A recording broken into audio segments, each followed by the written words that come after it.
So hi everyone, welcome back to my channel. আরও একটা affordable range এর ভিডিওতে তোমাদের সকলকে জানাই স্বাগত. So I'm talking about one of the most famous and most loved concealer from L'Oreal Paris Professional. They are infallible full coverage concealer.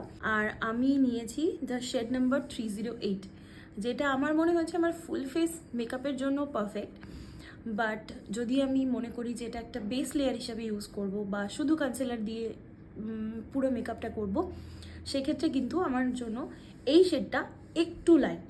তো আজকে তোমাদের সাথে এমন একটা হ্যাক শেয়ার করব যাতে তোমরা যদি এভাবে ভুল করে কোনো শেড কিনে ফেলো, আই নো যে এটা খুব একটা প্যাথেটিক কন্ডিশন। যদি আমরা অনলাইন থেকে শপিং করি, আমরা আমাদের নিজেদের শেড বুঝতে পারি না, আমরা ফাউন্ডেশন কনসিলার এগুলো সবসময় উল্টোপাল্টা শেডের কিনে ফেলি। তো আজকে তোমাদের সাথে এই হ্যাকটা আমি শেয়ার করছি, যেটা আই থিঙ্ক তোমাদের অনেক অনেক কাজে লাগবে। তো প্রথমে আমি একটা সাইডে শুধুমাত্র এই কনসিলারটা ইউজ করে দেখাবো, আর আরেকটা সাইডে হ্যাকটা কাজে লাগাবো। মানে অল্পই লাগাবো, যেহেতু এটা ভীষণ ফুল কাভারেজ, তো আমি অনেক বেশি লাগাতে চাই না। আর এটা লাগিয়ে আমি সঙ্গে সঙ্গে এটাকে একটা ড্যাম বিউটি ব্লেন্ডার দিয়ে ভালোভাবে ব্লেন্ডও করে নেবো।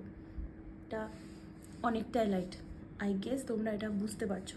তো এবার যে হ্যাকটা তোমাদেরকে বলবো সেটা হচ্ছে, কনসিলার যদি লাইট হয়, তোমাদের স্কিন টোনের থেকে অনেক বেশি লাইট হয়, কনসিলার বা ফাউন্ডেশন দুটোর জন্য কিন্তু একই সলিউশন। তো তাহলে তোমাদেরকে আর একটা প্রোডাক্ট লাগবে, সেটা হচ্ছে অরেঞ্জ কালার ক্যারেক্টার। তোমরা এরকম যে কোনো টিউব পেতে পারো। এটা আমার অনেক পুরনো অরেঞ্জ কালার ক্যারেক্টার। এটা হচ্ছে ফ্রম এলে গার্ল। জাস্ট এইটুকুন, জাস্ট একটা ছোট্ট ডট। আর এর সাথে তোমরা তোমাদের লাইটার শেড অফ কনসিলার বা তোমাদের ফাউন্ডেশন যেটাই তোমরা ইউজ করতে চাও সেটা জাস্ট একটু মিশিয়ে নাও। তো আমি এখন আমার আদার হাফে এটা ইউজ করে দেখাচ্ছি যে এটার শেডটা কতটা চেঞ্জ হয়ে গেছে এবং কতটা আমার মুখে শেডের সাথে অ্যাডজাস্ট হয়ে গেছে। জাস্ট সি, মানে কনসিলারটা নিয়ে কিন্তু কোনো কথা হবে না। এই পাশের শেডটা দেখতে পাচ্ছ অনেক বেশি ইয়োলিশ, আমার স্কিন টোনটা একটু পিঙ্কিশ টাইপের। তো এই কনসিলারটা যখনই আমি অরেঞ্জ কালার ক্যারেক্টারের সাথে অ্যাড করছি, এটা কিন্তু অলরেডি আমার ডার্ক স্পটটাকে অনেক বেটারভাবে কভার ট্রাই করে অবশ্যই কিন্তু কমেন্ট করে জানাতে ভুলো না। আর এই কনসিলার আর এই কালার ক্যারেক্টারটার লিঙ্ক আমি ডিসক্রিপশন বক্সে বা কমেন্ট বক্সে দিয়ে দেবো যদি তোমাদের লাগে।